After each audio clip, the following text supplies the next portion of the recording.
48 ঘন্টা থেকে 72 ঘন্টার ভিতরে বাংলাদেশে তৈরি হবে বিপ্লবী ইসলামী সরকার, বন্ধ হয়ে যাবে বাংলাদেশের সংবিধান, তৈরি হবে নতুন বিপ্লবীদের রাষ্ট্র পরিচালনা। আর ওই বিপ্লবীদের রাষ্ট্র পরিচালনা করতে গিয়ে বন্ধ হয়ে যাবে চুপুর দরজা। নিন এবার সরাসরি মোহাম্মদ ইউনূসকে রাষ্ট্রপতি করার দাবিতে শাহবাগে আন্দোলন শুরু হয়ে গেল। রাজনৈতিক দল বাংলাদেশের স্টেক হোল্ডার নয়, এরা দুর্বৃত্ত, এরা করাপ্টেড, এরা অযোগ্য, এরা বাংলাদেশ বিরোধী, এরা সন্ত্রাসী, এরা খুনকারী, গুমকারী, গণতন্ত্র হত্যাকারী, মানবতা বিরোধী, এরা সব ধরনের যত অপরাধ আছে সব অপরাধে অভিযুক্ত এরা। সেনাপ্রধান ফাইনালি বুঝে গেছেন ভালোভাবেই যে তিনি কিছু পারবেন না, তিনি আসলে ভয় আছেন, তিনি বরং নিজেকে বাঁচানোর চেষ্টা করছেন। এই যে একটা অস্থিতিশীলতা সেনাপ্রধান সৃষ্টি করলেন, ওয়াকার কিন্তু ধরা এমন ধরা খাইছে, সারা দুনিয়া জোড়া ধরা খাইছে। কিভাবে ধরা খাইছে একদম আপনাদেরকে পরিষ্কার ভাবে। দর্শক, আজকের এই ভিডিওটি দেখলে আপনারা রীতিমতো অবাক হয়ে যাবেন। আপনারা জানেন ইতিমধ্যে আওয়ামী লীগ সরকারের পতন হয়েছে, এখন ক্ষমতায় আছেন অন্তর্বর্তী সরকার ডক্টর মোহাম্মদ ইউনূস। অন্তর্বর্তী সরকারের মাননীয় উপদেষ্টা ডক্টর মোহাম্মদ ইউনূস থাকাকালীন দেশে কি কি ঘটনা ঘটে যাচ্ছে তা আপনাদের প্রমাণ সহকারে দেখাবো। দর্শক, কথা আর বাড়াবো না, ভিডিওতে চলে যাব। তার আগে আপনাদের কাছে ছোট্ট একটি অনুরোধ, আপনি যদি আমাদের চ্যানেলে নতুন দর্শক হয়ে থাকেন তাহলে অবশ্যই চ্যানেলটি সাবস্ক্রাইব করে পাশে থাকা বেল আইকনটি বাজিয়ে দিতে ভুলবেন না। বন্ধ হয়ে যাবে চুপুর দরজা, বন্ধ হয়ে যাবে বাংলাদেশের আওয়ামী লীগের পেতাত তাদের বিভিন্ন জায়গায় যেই নিজেদেরকে মহড়া দিয়ে নিজেদেরকে বড় করে বর্তমান সচিবালয় থেকে বিভিন্ন জায়গায় তাদের চেহারা দেখতে পাচ্ছি, সবকিছু বন্ধ করে দেবে এই বিপ্লবীরা। কিন্তু এই বিপ্লবীদের পিছনের শক্তি কয়জন? এই বিপ্লবী বর্তমান সময়ে যদি আমরা নাহিদ হাসনাতের মিটিংয়ে দেখতে পাই, আমরা সেই বিপ্লবী আর দেখতে পাই না যেটা গত 6 মাস আগে দেখতে পেয়েছি। কিন্তু তাহলে করবেটা কে? করবেটাকে সেটাই আমার আলোচনার বিষয়। করবেটা হলো বাংলাদেশের যতগুলা ভারত বিরোধী রাজনৈতিক দল আছেন, যতগুলা ইসলামী মূল্যবোধের বিশ্বাসী রাজনৈতিক দল আছেন, যারা নাকি শেখ হাসিনার সময় দীর্ঘদিন যাবৎ কারাগারে নির্যাতিত হয়েছেন, নিপীড়িত হয়েছেন, বঞ্চিত হয়েছেন, তাদের সন্তানদের পড়ালেখা, কারো কারো সন্তানদেরকে ধরে নিয়ে পর্যন্ত নির্যাতন করা হয়েছিল। সেই সমস্ত নির্যাতিত পরিবারগুলা একত্রিত হয়ে আর জুলাই শহীদদের 1500 শহীদের 30 মানে 3000 পিতামাতা আছে, 1500 শহীদের পরিবারে 5 জন করে ধরলে কয়েক হাজার মানুষ আছে 1500 শহীদের, আর 30,000 আহতের পরিবারে 5 জন করে ধরলে কত লক্ষ মানুষ আছে। এই সকল মানুষকে আপনারা দেখতে পাবেন আগামী 48 থেকে 48 ঘন্টার ভিতরে। যদি বাংলাদেশের কোনো নতুন সূর্য উদয় না করতে পারেন ডক্টর মোহাম্মদ ইউনূস স্যার, তখন বিপ্লবীরাই ইউনূস স্যারকে পদত্যাগ করতে বলবেন এবং পদত্যাগের পরে আবার নতুন বিপ্লবী সরকারের নতুন শপথে অংশগ্রহণ নেবেন ডক্টর মোহাম্মদ ইউনূস। এমনও হতে পারে যে ডক্টর মোহাম্মদ ইউনূসকে রাষ্ট্রপতি হিসাবে প্রধান বিচারপতি শপথ দিবেন এবং রাষ্ট্রপতি হয়ে ডক্টর মোহাম্মদ ইউনূস সাহেব বিপ্লবীদেরকে শপথ দিবেন। এই পরিকল্পনায় এখন এগিয়ে যাচ্ছে দেশ। যারা পিছিয়ে আছেন, ঘুমিয়ে থাকেন নাকে সরিষার তেল দিয়ে, 48 ঘন্টা পরে ঘুম থেকে উঠে দেখতে পাবেন নতুন সূর্যটা কিভাবে উঠেছে বাংলাদেশে। কারণ ঘুমন্তদেরকে জাগানো বড় কঠিন। আজকেও আবার বিএনপি একই কথা বলেছে, ডিসেম্বরের মধ্যে নির্বাচন চাই। ইউনূস স্যারকে বাংলাদেশের এই বিপ্লবী সরকার গঠনের জন্য এই বর্তমান অন্তর্বর্তীকালীন সরকারের ভিতরে যারা ভারতের লেসপেন্সার আছে, ভারতের টুকাই আছে, ওই টুকাইদেরকে বদল করে নতুন উদ্যমে কাজ করার জন্য উনাকে কিছু নতুন সাহসী মানুষকে পাশে নেওয়ার পরামর্শ দিয়েছেন। নাহিদ ইসলামের বক্তব্য শুনেছি, সে তরুণ হিসাবে সে যতটুকু বলেছে তার জন্য তার প্রতি ভালোবাসা এবং আমার দরদ, আমার আন্তরিকতা অবশ্যই নাহিদের প্রতি আছে। আজকে আমি প্রথম দেখলাম হাসনাত আব্দুল্লাহকে নাহিদের পাশে দাঁড়াতে। আমি জানি এই সূর্য সন্তানটা নাহিদের একজন বড় কমান্ডার হিসাবে, বাংলাদেশের 18 কোটি মানুষের একজন কমান্ডার হিসাবে কমান্ড করবে আগামী দিনগুলাতে বাংলাদেশের। কারণ তারকিবিন এরদোয়ানের পরিকল্পনা কিন্তু বেস্তে যাবে না। এরদোয়ান কি বলেছেন আর কি করবেন গত 2-3 দিন যাবৎ আমি কিছুটা আপনাদেরকে বলে আসছি। সেই সালতানাতে বাংলা তৈরির মাধ্যমে এই বাংলাকে যে নিরাপদ বাংলা এবং দক্ষিণ পূর্ব এশিয়ার সবচেয়ে শক্তিশালী একটি মুসলিম বাংলাদেশ হবে, সেই বাংলা তৈরির জন্য ডক্টর ইউনূস স্যারকে সামনে রেখে এই বিপ্লবীরা কাজ করবে। ডক্টর ইউনূস স্যার বাংলাদেশে আসার আগে ফ্রান্স থেকেই বলেছিলেন, তোমাদের 7 সিস্টার ঠিক থাকবে না যদি না আমার বাংলাদেশের কিছু হয়। ডক্টর খলিলুর রহমানের কেন অপসারণ চাচ্ছে বিএনপি? এই গোপন কথাটির উত্তরটা না দিলেই না হয়। এই ডক্টর খলিলুর রহমান হলেন আমেরিকার ব্রেনে ব্লিয়ান, একজন মানে একটা ব্রেনি মানুষ, সেই ব্রেনি মানুষটাই তৈরি করছেন সেভেন সিস্টারটা ভারত থেকে কিভাবে আলাদা করে যা। সেখানে আমেরিকার পরামর্শ, যুক্তি, বুদ্ধি অবশ্যই আছে, কিন্তু এর সাথে যুক্ত হচ্ছে তার কি পাকিস্তান, চায়নার পরামর্শ, এর সাথে আছে ডক্টর মোহাম্মদ ইউনূস স্যারের পরামর্শ। তাই সেই ডক্টর খলিলুর রহমানকে আজকে ভারত যখন সহ্য করতে পারছেন না, তখন বিএনপিও সহ্য করতে পারছেন না। এই গ্রান্টটা আপনারা পেয়েছেন কিনা? যদি গ্রান্টটা পেয়ে থাকেন কমেন্ট করে লিখবেন ভারতের গ্রান্ট আর বিএনপির বক্তব্যের গ্রানে আজকে মিলছে কিনা। যদি ফ্লেভারটা এক হয়ে যায় তাহলে বুঝতে হবে ডক্টর খলিলুর রহমান বিএনপির গলার কাটা নয়, বিএনপির কোনো দুশ্মন নয়, কিন্তু ভারতের গলার কাটা হওয়াতে আজকে বিএনপি নিজের গলার কাটা হিসাবে ডক্টর খলিলুর রহমানকে সহ্য করতে পারছে। ভারতকে যখন রেল ট্রানজিট দিয়েছে, করিডোর দিয়েছে, রোড ট্রানজিট দিয়েছে, করিডোর দিয়েছে, স্থলপথ দিয়েছে, বন্দর দিয়েছে, সবকিছু দিয়েছে, বাংলাদেশের কতজন সালাউদ্দিন এটা নিয়ে কথা বলেছে? বাংলাদেশের কতজন সাংবাদিক আজিজ এটা নিয়ে কথা বলেছে? বাংলাদেশের সেনাপ্রধান মির্জাফর, ওয়াকারুজ্জামান, আজিজ, শফি, মোস্তাফিজ কতজন এটা নিয়ে কথা বলেছে? অথবা আপনারা কারা এটা নিয়ে কথা বলছেন, যারা আজকে করিডোর নিয়ে এত মাথা ব্যথা দেখাচ্ছেন? করিডোর দিলে বাংলাদেশের সংবিধান চলে যাবে, সার্বভৌমত্ব চলে যাবে, যারা আপনারা একের পর এক আপনাদের জীবন বেরিয়ে যাচ্ছে। আসলে আপনারা কারা? আপনারা কি সবাই গুলিস্তানের মোদির পয়দা, গুজরাটের মোদির পয়দা, নাকি মোদির 14 গোষ্ঠী প্রভুপাদা আপনাদেরকে বাংলাদেশে জন্ম দিয়ে গিয়েছে আপনার বাবার অনুপস্থিতিতে? দর্শকবৃন্দ, আমার সিম্পল একটা কথা, বাংলাদেশ একটা সার্বভৌম দেশ, ভারত কন্টিনিউয়াসলি আমাদের কাছ থেকে করিডোর নিয়েছে। তাইলে মাদারফাকার ওয়াকারুজ্জামান কেমনে বলে নো করিডোর? এই শুয়ারের বাচ্চা,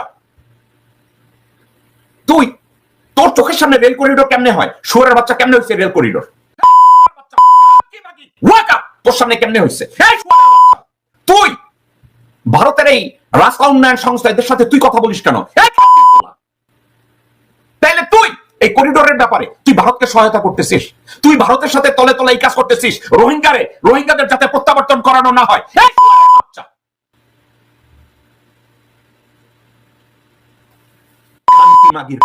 ওয়াকার, তুই বাংলাদেশের গলা কাটতেছিস, রোহিঙ্গারা যাতে আর ফেরত না যায়, ওই জায়গাটা ভারতের দরকার।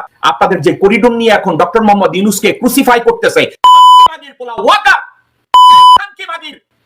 এই ওয়াকারের আত্মীয় অলরেডি এই করিডোর মিয়ানমার গভর্নমেন্টকে দিছিল, ভারতকে দিছিল, এবং তার 4 ভাগের 3 ভাগ কাজ অলরেডি শেষ হয়ে গেছে। তাইলে এখন কেন বাধা? এখন কেন বাধা? ডক্টর মোহাম্মদ ইউনূস রোহিঙ্গাদের আমাদের দেশে রাখতে চান না। দর্শকবৃন্দ, মনোযোগ দিয়ে আমার কথাটা শুনেন। ডক্টর মোহাম্মদ ইউনূস রোহিঙ্গাদেরকে আমাদের দেশে রাখতে চান না, উনি ফিরায় দিতে চান তাদের রোহিঙ্গাদের বাপদাদার সম্পত্তি রাখাইনে। এই রোহিঙ্গাদের যদি ওইখানে দেওয়া হয়, ভারতের হাজার হাজার কোটি টাকার এই প্রজেক্ট বন্ধ হয়ে যাবে। এবং এ ব্যাপারে মায়ানমার কর্তৃপক্ষ একমত হয়েছে এবং বাংলাদেশের পক্ষ থেকে তথাকথিত সেনাবাহিনীর প্রধান মির্জাফর ওয়াকারুজ্জামান এগ্রি করেছে। আপনি বুঝেছেন? তাইলে ওয়াকার যদি জয়শঙ্কর, মোদি, দ্বিবেদী এদেরকে বলে দেয় হ্যাঁ হ্যাঁ আপনারা ওই প্রজেক্টটা করতে পারেন, তাইলে আপনি দেখছেন ডক্টর মোহাম্মদ ইউনূস এবং ওয়াকারের মধ্যে কনফ্লিক্ট এখানে চলে আসবে না? আরো আছে কনফ্লিক্টটা কোনখানে? কনফ্লিক্টটা এইখানে। ভারত যে কোনো মূল্যে এই প্রজেক্টটা চায় 2টা কারণে। ভারত বাংলাদেশের উপরে তারা ওই জলবন্দর, স্থলবন্দর, কারণ তারা জানে 90% মুসলমানের এই দেশে তারা কন্টিনিউয়াসলি এইভাবে জায়গা দখল কইরা গাড়ি বহিরা সামরিক অস্ত্র নিতে পারবে না। এই জন্য তারা অন্য রাস্তা তৈরি করছে, বাংলাদেশকে বাদ দিয়া 7 সিস্টার। ডক্টর মোহাম্মদ ইউনূস যখন চায়না গিয়ে 7 সিস্টার্স এর সাবজেক্টে কথা বলেছে, ভারত বলছে ও মাই গড, আমাদের একটা কাউন্টার প্রজেক্ট যদি আমরা না নেই, ultimately we are going to lose 7 sister. তারা কি করেছে? চতুরতার সাথে এই প্রজেক্টকে এক্সিকিউট করার জন্য খুব তাড়াতাড়ি বাজেট করেছে। জেনারেল ওয়াকারকে তারা পকেটে ঢুকিয়েছে, মায়ানমারের সামরিক অথরিটিকে তারা পকেটে ঢুকিয়েছে। এখন তারা প্রজেক্টে হাত দিবে এবং বলছে রোহিঙ্গাদেরকে রাখাইনে পাঠানো যাবে না। দর্শকবৃন্দ, আপনারা কখনো শুনেছেন আওয়ামী লীগের কাছ থেকে রোহিঙ্গা প্রত্যাবর্তনের কোনো কাজ তারা হাতে নিয়েছে? নেয় না। কারণ কি জানেন? হাসিনা মাগি এবং আওয়ামী লীগ সরকারের প্রত্যেকটা লোক জানতো রোহিঙ্গাদেরকে আর ওখানে পাঠানো যাবে না। রোহিঙ্গাদেরকে যদি ওখানে রাখায় রাখাইনে ফেরত দেওয়া হয়, ভারতের এই প্রজেক্ট কাজে লাগবে না। কারণ ভারতের ওইখানে রাখাইনে একটা বিমানবন্দর, একটা সামরিক ঘাঁটি, একটা সেনানিবাস, একটা ফাইটার প্লেন ওখানে থাকা তাদের জরুরি। Therefore they need a corridor. আর বাংলাদেশে যদি এখন মানবিক করিডোর ওইটার সাথে করে, ভারতের এই প্রজেক্টটা মাইর যাবে। ভারতের এই প্রজেক্ট যাতে মাইর না যায় এই জন্য ওয়াকার এখন বলছে হ্যাঁ নো করিডোর। ভারতের করিডোর দিয়ে ভারতকে লাভবান করানোর জন্য ডক্টর মোহাম্মদ ইউনূসকে অসম্মান করছে। ডক্টর মোহাম্মদ ইউনূসের উপরে বেয়াদবি করে কথা বলার সাহস পাচ্ছে। এই আলোচনাটার এক অংশের সাথে বা আমরা যে খবরটা পাচ্ছি যে রাষ্ট্রপতি পদে ডক্টর মোহাম্মদ ইউনূসের যেই নামটা আসছে, আমি এটার পক্ষে শতভাগ সহমত। তবে সিস্টেম বা প্রসেসিংটা যেটা সেখানে পরিবর্তন করতে হবে। কারণ ডক্টর মোহাম্মদ ইউনূস তিনি, আমরা বিশ্বাস করি যে তিনি রাষ্ট্রপতি পদে থাকলে 100% বাংলাদেশে যে কোনো ব্যক্তির তুলনায় বাংলাদেশের জন্য কল্যাণ হবে। এটা আপনি পলিটিক্যাল পয়েন্ট অফ ভিউতে আপনার কাছে নেগেটিভ ফিল হতে পারে, কিন্তু বাস্তবতা হচ্ছে এটা। কারণ আপনি আগামী বিশ্বে, আগামী দিনে সারা পৃথিবীর সাথে ব্যবসা বাণিজ্য কানেক্টিভিটি, একটা ফেস ভ্যালু, এটা খুবই প্রায়োরিটি ক্রিয়েট করে। আপনারা কম বেশি সকলে বোঝেন যে একজনের একটা হ্যালো, একটা চেহারা, এরকম 2-4 লাখ টাকা ঘোষের বিপরীতে একটা চেহারা, একটা হ্যালো গেলে হয়ে যায় না। নরমালি আমরা বলি মামু খালু দরকার। অন্তর্বর্তী সরকারের প্রধান উপদেষ্টা ডক্টর মোহাম্মদ ইউনূসকে রাষ্ট্রপতি করার দাবি উঠেছে। এর পাশাপাশি জাতীয় সরকার গঠন সহ একটা যে দাবি, আমি আজকে সকালেও নিউজটা দিয়েছিলাম সম্ভবত, যে মার্চ ফর ডক্টর ইউনূস, জাতীয় সরকার গঠন করে 5 বছর ক্ষমতায় থাকা, এবং কি সেখানে ডক্টর ইউনূস হবেন রাষ্ট্রপতি। তো প্রধানমন্ত্রী কে হবেন? এখানে 100% বিএনপির জনাব তারেক রহমান অথবা বেগম খালেদা জিয়া। যেহেতু বেগম খালেদা জিয়া রাজনীতি থেকে নিজেকে দূরে সরিয়ে নিয়েছেন, সো নামটা আসবে জনাব তারেক রহমানেরই জাতীয় সরকার গঠন করলে। এটা সিস্টেম খারাপ না। তবে আমি বলছি ওই যে 5 বছর, এই 5 বছরের ইস্যুটা এখানে হচ্ছে কনফ্লিক্ট। নির্বাচন ছাড়া জাতীয় সরকার গঠন করা এই যে সিস্টেমটা হইলে ভালো, এটা কিন্তু খারাপ না। কেন খারাপ না বুঝায়? জাতীয় সরকার আসলে কিন্তু খারাপ কিছু না। যে একপক্ষীয় একপেশীয়, আমরা বাংলাদেশে গত 53 বছর যে জিনিসগুলো দেখি, যে ধরেন এখন বিএনপি যখন টোটাল একক ক্ষমতায় থাকবে, এভরিথিং তাদের কন্ট্রোলে চলে যাবে।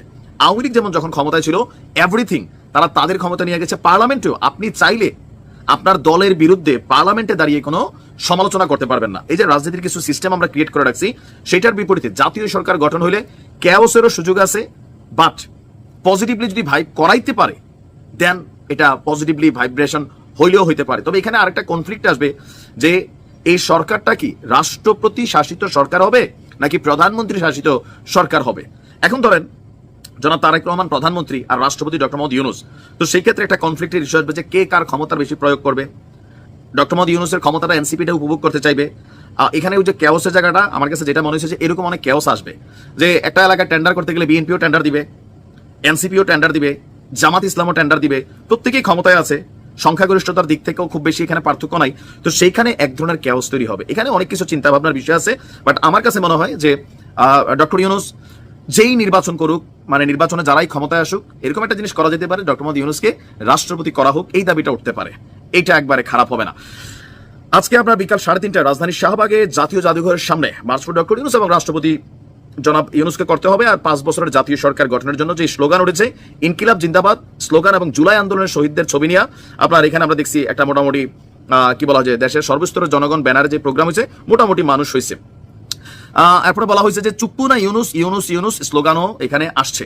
তো এই যে এখন রাষ্ট্রপতি যদি ডক্টর মোহাম্মদ ইউনূসকে করা হয়, তাহলে আমাদের যিনি রাষ্ট্রপতি আছেন চুপ্পু, ওনাকে পদত্যাগ করতে হবে অথবা ওনাকে সরাই দিতে হবে। ওনাকে সরাই দিলে সংবিধান থাকবে কিনা, ডক্টর ইউনূস সহ এই টোটাল উপদেষ্টারা তাদের কিন্তু নিয়োগ করতে হচ্ছে। উনি মুখে মুখে ছাত্রদের কথা বললেও সংবিধান অনুযায়ী রাষ্ট্রপতি তাদেরকে নিয়োগ দিছে। তো নিয়োগকর্তায় যদি না থাকে, সেইটা আবার কিভাবে হবে? সংবিধান লঙ্ঘন হবে। মানে এখানে কিন্তু অনেকগুলো কনফ্লিক্টেড ইস্যু আছে। আমরা চাইতে পারি এক জিনিস, তো আইন, আদালত, সংবিধান, এই চিপার মধ্যে আবার অনেক কিছু আছে। সর্বোপরি সুন্দর সমাধান আমার যেটা মনে হয়, ডক্টর ইউনূসকে বাংলাদেশের দরকার। দর্শক, সম্পূর্ণ ভিডিওটি দেখলেন, আশা করি বিষয়টি বুঝতে পেরেছেন। এই নিয়ে আপনার গুরুত্বপূর্ণ মন্তব্যটি অবশ্যই কমেন্ট বক্সে জানিয়ে দিবেন। ধন্যবাদ।